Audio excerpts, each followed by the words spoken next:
guys, what's up? I hope you are doing fine. This is me, Mir Wahid, and today I am going to teach you the most important part of your syllabus. Geography का सबसे important portion जिसको generally हम agriculture के नाम से जानते हैं, लेकिन इसमें हम सॉयल को भी देखते हैं, इसमें हम देखते हैं क्रॉप्स को भी देखते हैं, इसमें हम क्रॉपिंग सीजन्स को भी देखते हैं, इसमें हम डिफरेंट एग्रीकल्चर प्रैक्टिस से भी एग्रीकल्चर प्रैक्टिस जो भी होती हैं, डिफरेंट एग्रीकल्चर प्रैक्टिस जैसे कि जूमिंग के नाम, ये सारी चीज़ें देखेंगे। इसमें हम डिफरेंट एग्रीकल्चर जो हमारे पास डिफरेंट रेवोल्यूशंस हैं, ग्रीन रेवोल्यूशन है, डिफरेंट रेवोल्यूशन जो है रिलेटेड टू एग्रीकल्चर, वो सारी चीज़ें देखेंगे। यहाँ पर देखो सॉइल्स में से भी एक क्वेश्चन पूछा जाता है, क्रॉप से भी क्वेश्चन पूछा जाता है, कौन सा क्रॉप कहाँ पर निकलता है, क्रॉप सीजन्स के भी ऊपर क्वेश्चन पूछा जाता है, आपको पूरे रेवोल्यूशन से भी क्वेश्चन पूछा जाता है, और आपको डिफरेंट एग्रीकल्चर प्रैक्टिस से भी क्वेश्चन पूछा जाता है। मतलब शॉर्ट में ये है कि ज्योग्राफी का मोस्ट इंपॉर्टेंट पोर्शन जो है वो हम आज स्टार्ट करने वाले हैं। I am present in this lecture series through WS Academy, one of the best platform for quality education. Channel को सब्सक्राइब करो, बेल आइकन को हिट करो, कमेंट सेक्शन में अपना कमेंट ज़रूर लिख लेना जब ये लेक्चर ख़त्म हो जाएगा, और लाइक भी साथ साथ करो। सबसे पहला पार्ट हमारा रहेगा सॉइल। सॉयल क्या है ये हम जानेंगे। Soil is the finest particle found on the earth surface. Soil जो होते छोटे छोटे पार्टिकल्स होते हैं अर्थ के सरफेस के ऊपर, इसी को आप सॉयल का नाम बोलते हो। फॉर एग्जांपल ये अगर अर्थ है, जनरली ये अगर अर्थ हमने लिया है, ठीक है, अर्थ का ये क्रस्ट हो गया, ये मेंटल हो गया, क्रस्ट हो गया, ये मेंटल हो गया, ये कोर हो गया, और मतलब छोटे छोटे पार्टिकल जो होते हैं यहाँ पर, इसकी मैं बात कर रहा हूँ। ये जो मैंने ब्लू कलर का बनाया है इसको हम ये बोलते हैं, ये हो गया हमारा soil. Soil is the uppermost layer of the land surface, usually composed of minerals, organic matter, living organisms, and air and water. Soil top layer होती है लैंड सरफेस की। इसमें हमें मिनरल्स देखने को मिलेंगे, इसमें हमें मिनरल्स भी देखने को मिलेंगे, इसमें हम ऑर्गेनिक मैटर जो होता है, dead and decaying plants animals जो होते हैं, जो लीफ गिर जाते हैं, जो आप जो डस्ट जो होता है, या बहुत सारे जो भी वेस्ट आपके पास होते हैं, घर पे निकलता है, फॉर एग्जांपल बहुत सारी चीज़ें होती हैं जो आप बाहर फेंकते हो, जो सॉइल के सरफेस रहता है। मतलब इसमें मिनरल्स भी होते हैं, ऑर्गेनिक मैटर भी होता है, पानी भी इसी के ऊपर होता है, और वाटर भी, एयर भी इसके ऊपर देखने को मिलेगा। Soil, alluvial soil, black soil, red soil, laterite soil are major types of soils in India. जब हम इंडिया की बात करते हैं तो डिफरेंट टाइप्स ऑफ सॉइल्स हमें देखने को मिलती है। सबसे पहला एलुवियल सॉयल। एलुवियल सॉयल एक ऐसा सॉइल होता है जिसकी फॉर्मेशन कैसे होती है, because of the river flow, ठीक है, रिवर वाटर की वजह से। ब्लैक सॉयल आपको पता है, मैंने आपको पहले ही बोला, ब्लैक सॉयल जो है वॉल्केनिक इरप्शन की वजह से होता है। लेटराइट सॉयल मैंने आपको बोला था लीचिंग के फॉर्म में होता है। ये सारी चीज़ें हम देखेंगे। अब कुछ दो टर्म्स हैं जो जनरली आपको याद होना चाहिए सॉइल्स में। एक है हमारे पास खादर और दूसरा होता है बांगर। देखो ये रिवर फ्लो करता है, ये रिवर फ्लो करता है, इस डायरेक्शन में रिवर फ्लो करता है। सपोज यहाँ से रिवर आ गया और आगे आगे चलता है। रिवर के साथ सेडिमेंट्स होते हैं, पार्टिकल्स होते हैं। वो पार्टिकल्स कहाँ डिपॉजिट हो जाएंगे? आप बोलोगे सर पार्टिकल्स इस तरीके से डिपॉजिट हो जाएंगे। ये पार्टिकल्स डिपॉजिट हो जाते हैं साइड साइड में, साइड साइड में, साइड साइड में, साइड साइड में। ठीक है, मेरी बात समझ रहे हैं? हाँ सर, यहाँ तक क्लियर हो गया। इस साइड से भी पार्टिकल्स डिपॉजिट होते हैं, ठीक है। उसके बाद क्या होता है, कुछ टाइम के बाद क्या होता है, और नए नए पार्टिकल्स आना शुरू हो जाते हैं, और नए नए पार्टिकल्स जो होते हैं यहाँ पर आ जाते हैं, इसके सामने अब आ जाएंगे, डेफिनेटली इसके सामने आ जाएंगे ना, क्योंकि पहले जब आ जाएंगे वो ब्लू कलर का आ गया। अब जो है और दूसरे दिन, तीसरे दिन, चौथे दिन, 10 दिन, 15 दिन के बाद साथ साथ ये नए नए पार्टिकल्स यहाँ पर डिपॉजिट हो गए। जो पहले वाले पार्टिकल्स थे, ये वाले जिनको मैं इनकी बात कर रहा हूँ, ऊपर ऊपर इनकी बात करता हूँ, ये हो गया ओल्ड एलोवियम, क्योंकि ये पहले पहुंचे थे ना। इसको हम ओल्डर एलोवियल सॉयल जनरली बोलते हैं, ओल्डर एलोवियल सॉयल या एलोवियम सॉयल, जिसको हम जनरली बोलते हैं बांगर। क्वेश्चन पूछा जाता है किसको ओल्डर एलोवियल सॉयल और किसको न्यू एलोवियल सॉयल बोलते हैं, इसको बोलते हैं हम बांगर। फिर ये जो रेड कलर के सर्कल्स मैंने बनाए, रेड कलर के सर्कल्स, रेड कलर के सर्कल्स, मतलब इनकी मैं बात करूँ, ये वाला जो होता है, ठीक है, जो इस साइड आता है, जो बाद में आ गया। बाद में का मतलब ये नया एलोवियल सॉयल हो गया, और इसी नए एलोवियल सॉयल को हम खादर बोलते हैं। तो याद रखना, न्यू एन के सिंह कमेटी आपने इकोनॉमिक्स में पढ़ी होगी, तो एन के सिंह कमेटी का मतलब यही आप याद रखोगे, कोड के हिसाब से एन हो गया न्यू एलोवियम, ये खादर के लिए यूज होगा। और दूसरा आपको सीधे समझ में आ गया, यहाँ पर जो है बी से क्या हो गया, बी ओ, ठीक है, BO जो होता है ये बांगर ओल्ड एलोविन। क्वेश्चन ऑलरेडी पूछा गया है जो आपको याद रखना। अब ये सेडिमेंट्स कहाँ से आते हैं, ये सॉइल कैसे थे, जब फ्लड्स आ जाते हैं ना, तो फ्लड जब आ जाते हैं तो इसकी वजह से ये खादर और बांगर आ जाता है। मेरी बात समझ आ गई? हाँ सर, समझ में आ गया है। अब हमारे पास जो होते हैं डिफरेंट टाइप्स ऑफ सॉइल्स और उनकी डिस्ट्रीब्यूशन कहाँ पर है। जो पॉइंट मैंने अभी तक आपको बोला सभी क्वेश्चंस ऑलरेडी पूछे गए हैं। सॉइल का टाइप हम देखेंगे। सबसे पहले alluvial soil.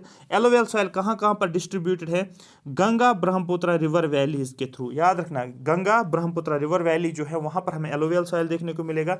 Planes of UP, that is northern plain general हम बात करते हैं, तो वहाँ पर Uttarakhand plains, Punjab plains, Haryana, West Bengal and Bihar में हमें ये देखने को मिलता है। क्वेश्चन पूछा जाता है किस किस लोकेशन पर हमें एलोवियल सॉइल्स देखने को मिलते हैं। सेंट्रल इंडिया में एलोवियल सॉइल्स नहीं होते, ये बात आपको पूरे जहन में बिठानी है, क्योंकि एलोवियल सॉइल जो होता है रिवर जब फ्लो करता है वो अपने साथ सेडिमेंट्स लेकर आता है, वही बनता है एलोवियल सॉइल।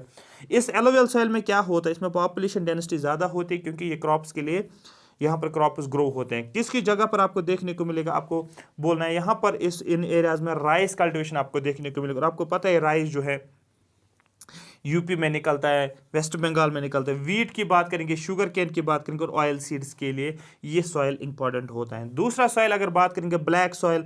ब्लैक सॉइल बहुत ज़्यादा इंपॉर्टेंट है, आपको पता ही है महाराष्ट्र में ब्लैक सॉइल पाई जाते हैं, और जिसको हम जनरली ब्लैक कॉटन सॉइल के नाम से भी जाना जाता है, मतलब जिसका यहाँ पर हम बोलेंगे कि कॉटन जो है कल्टिवेशन होती है। शुगर केन भी यहाँ पर कल्टिवेट होता है, लेकिन मेजर क्रॉप जो है दैट इज कॉटन, ये आपको याद रखना है। तो ब्लैक सॉइल आपको महाराष्ट्र में भी, मालवा में भी, काठियावाड़ में भी, तेलंगाना में भी, रियालसीमा में भी, आंध्र प्रदेश में भी और कर्नाटक में भी पाया जाता है। टोबैको के लिए ये ब्लैक सॉइल इंपॉर्टेंट होता है। रेड सॉइल की बात करेंगे। रेड सॉइल जो होता है ये ईस्टर्न पार्ट ऑफ डेक्कन प्लेटो, डेक्कन प्लेटो का ईस्टर्न पार्ट है। जब आप डेक्कन प्लेटो आप पढ़ते हो तो उसके ईस्ट वाले पार्ट में रेड सॉइल देखने को मिलेगा। केरला में देखने को मिलेगा, तमिलनाडु में, कर्नाटक में, छोटा नागपुर प्लेटो में रेड सॉइल देखने को मिलेगा। ज्योग्राफी के जो स्टार्टिंग लेक्चर्स है उनमें मैंने आपको डिटेल में ये बताया कि सॉइल्स कहाँ पर पाई जाती है, रेड सॉइल की फॉर्मेशन और कहाँ पर पाए जाते हैं। वीट यहाँ पर ग्रो होता है, सबसे इंपॉर्टेंट है, पहला वाला इंपॉर्टेंट होता है। यहाँ पर रेड सॉइल के लिए वीट काफ़ी इंपॉर्टेंट बनता है। एक और है लेटराइट सॉइल। लेटराइट सॉइल के साथ याद रखना, एल हो गया लेटराइट, एल हो गया लीचिंग प्रोसेस की वजह से ये बनता है। लेटराइट सॉइल जो है कॉफ़ी के लिए इंपॉर्टेंट होता है, जो आप कॉफ़ी पीते हो उसके लिए बहुत ज़्यादा इंपॉर्टेंट होता है, और रबर के लिए भी इंपॉर्टेंट होता है। आपको पता है जो आपके पास क्या बोलते हैं उसका, कॉफ़ी जो है वो सबसे ज़्यादा कर्नाटक में पाए जाते हैं। नंबर 1 कर्नाटक कॉफ़ी में है। आसाम हिल्स में भी आपको देखने को मिलेगा, केरला में भी देखने को मिलेगा, और ईस्टर्न घाट्स में भी देखने को मिलेगा। फॉरेस्ट एंड माउंटेन सॉइल की बात करेंगे, मतलब वो सॉइल जो आपको फॉरेस्ट एरियाज में या माउंटेन वाले एरियाज में देखने को मिलेगा।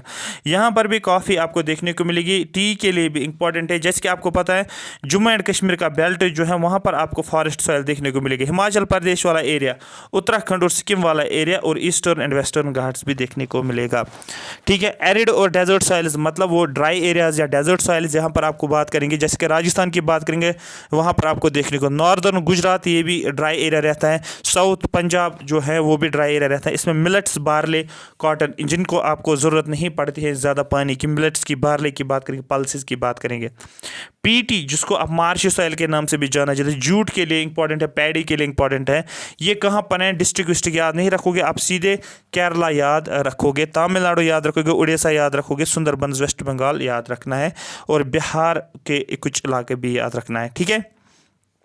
ये हो गया आपका सॉयल वाला, जो कि आपको अच्छे तरीके से 2-3 बार रिवाइज करना है, तभी आपका क्वेश्चन ये ठीक हो जाएगा। उसके बाद इरिगेशन के भी एक क्वेश्चन पूछा जाता है कि कौन सा इरिगेशन सबसे ज़्यादा यहाँ पर आपको देखने को मिलेगा। आपको बोलना है the main source of irrigation used in different parts of country are canal irrigation. जो कंट्री के डिफरेंट पार्ट्स जो हैं वहाँ पर हमें सबसे ज़्यादा इरिगेशन के लिए कैनाल इरिगेशन देखने को मिलता है। इरिगेशन का मतलब होता है जो खेतों में हमें पानी होता है ना, उसको हम इरिगेशन बोलते हैं, और उसको पानी को, खेतों को पानी जो चाहे होता हम वो कैनाल्स बनाते हैं, ऐसे कैनाल्स बनाते हैं, और कैनाल्स के थ्रू ही पानी फ्लो करता है।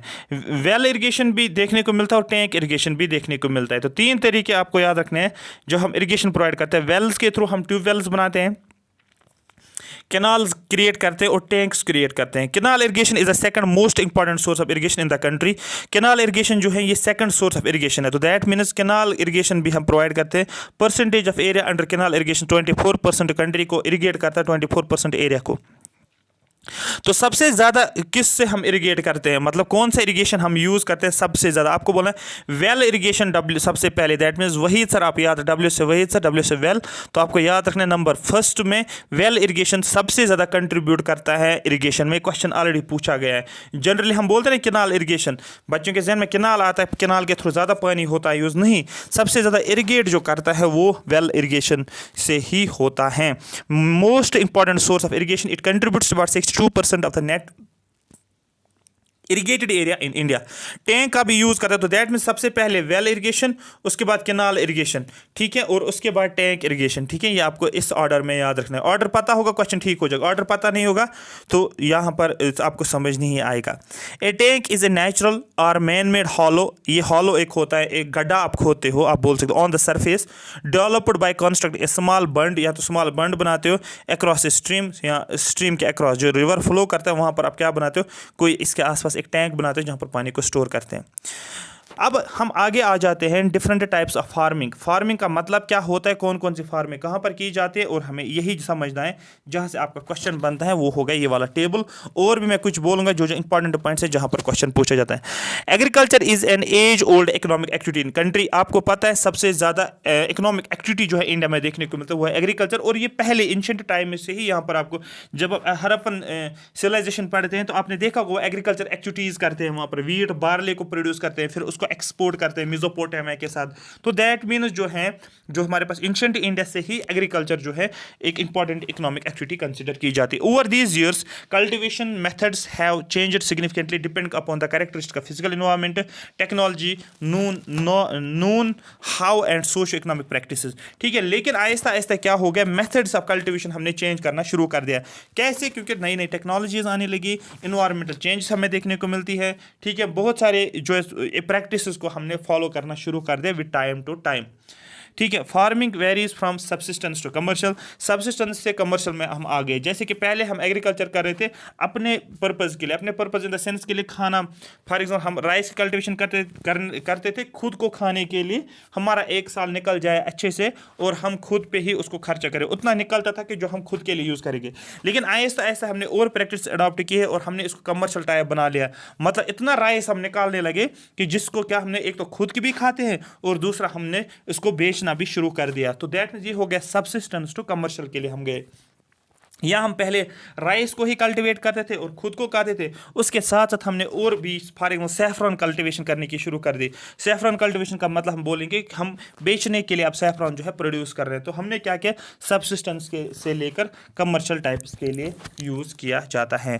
इसमें हम डिफरेंट टाइप्स पढ़ते हैं। प्रिमिटिव सब्सिस्टेंस फार्मिंग का मतलब क्या होता है, इसका दूसरा नाम जो होता है इसको स्लैश एंड बर्न एग्रीकल्चर के नाम से जाना जाता है। क्वेश्चन पूछा जाएगा कि कौन सा सब्सिस्टेंस फार्मिंग जो है उसको बोला जाता है स्लैश और बर्न, आपको बोलना है प्रिमिटिव, ठीक है। ओल्ड वाला, ओल्ड सब्सटेंस फार्मिंग जनरली जिसको बोलते हैं।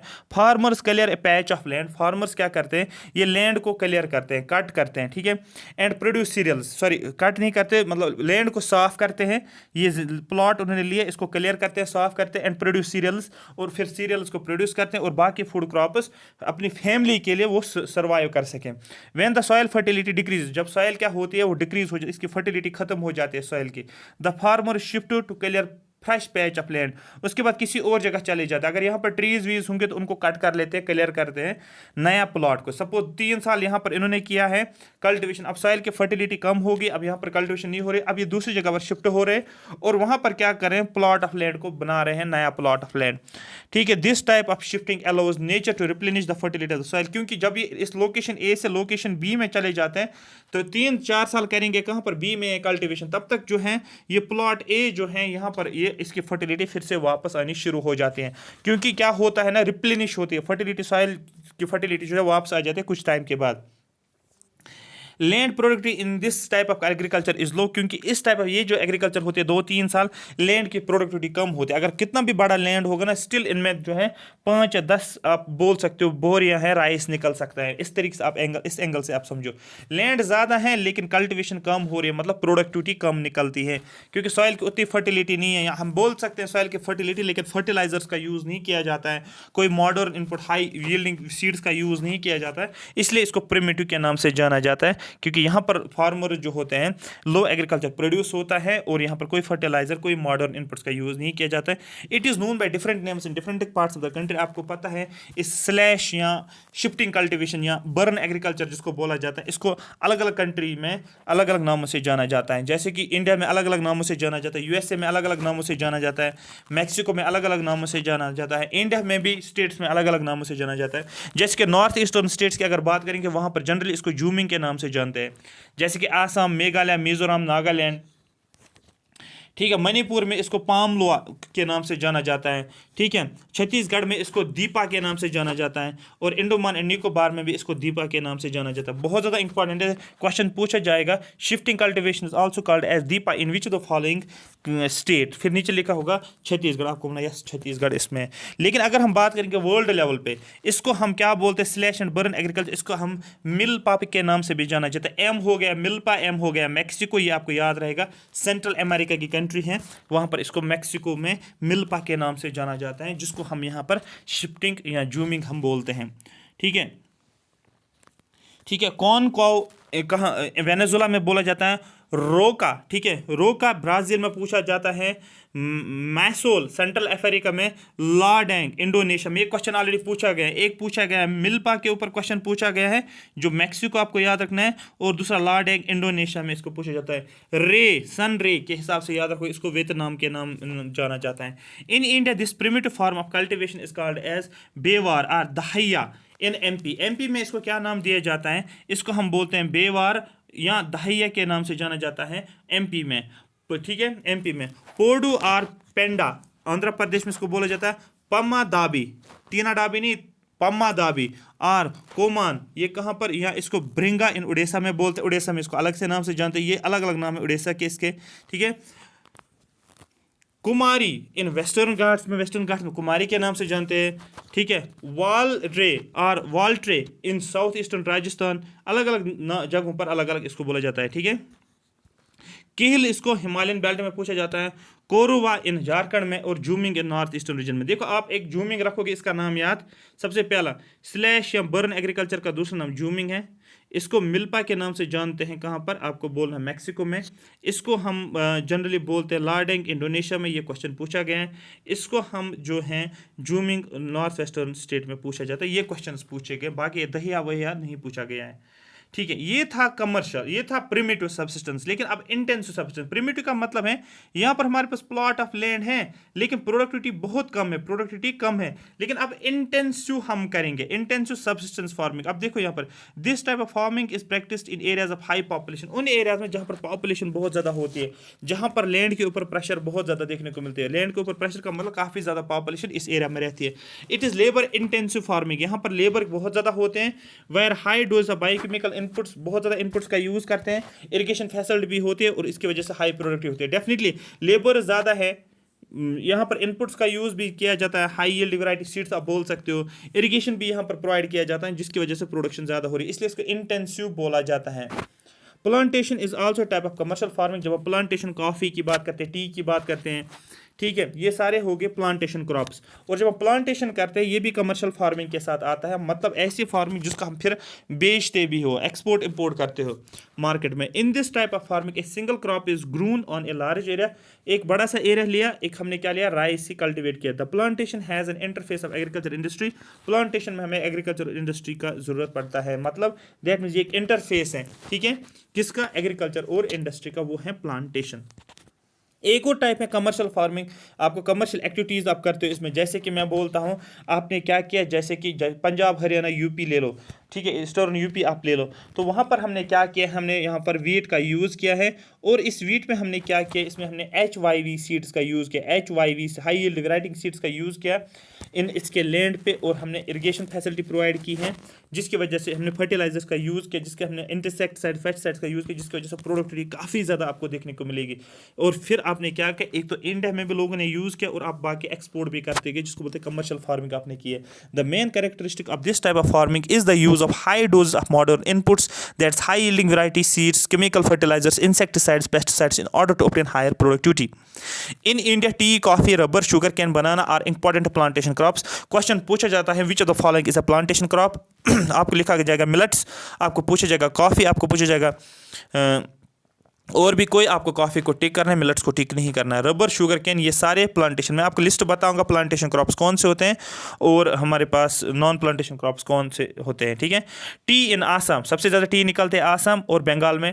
कॉफ़ी कर्नाटका में निकलते हैं, ये बहुत ज़्यादा इंपॉर्टेंट है, याद रखना. कॉफ़ी कर्नाटका में, टी आसाम में निकलता है, सबसे ज़्यादा मैं बात कर रहा हूँ. ठीक है. उसके बाद नेक्स्ट टॉपिक जो रहेगा हमारे पास, वो रहेगा हमारे पास क्रॉपिंग सीजन के ऊपर. इंडिया में कौन कौन से क्रॉपिंग सीजन है, टेबल समझना है आपको, और कौन कौन से पूछा जाता है. मेजर क्रॉपिंग कल्टिवेट्स कहाँ पर है, स्टेपल फूड कहाँ पर है, और किस कंट्री में सबसे ज़्यादा निकलता है, इंडिया में कहाँ पर निकलता है, स्टेट्स में कौन सा नंबर 1 है, टेम्परेचर कितना चाहिए, इसको ये हम नेक्स्ट लेक्चर में करेंगे. आई होप यहाँ तक आपको नॉन फूड क्रॉप्स कौन से, फूड क्रॉप्स कौन से हैं, ठीक है, लार्जेस्ट प्रोड्यूसर्स कौन से हैं, ये सारी चीज़ें हम देखेंगे और रेवोल्यूशन से इसको हम खत्म करेंगे. ये बहुत ज़्यादा इंपॉर्टेंट है. आई होप यहाँ तक आपको अच्छे से समझ. अगर आपको अच्छे से समझ आएगा बोलो yes sir, yes sir, yes sir, हमें बिल्कुल सही ढंग से समझ आया, तो कमेंट सेक्शन में अपना कमेंट ज़रूर मेंशन करोगे. Thank you so much for watching.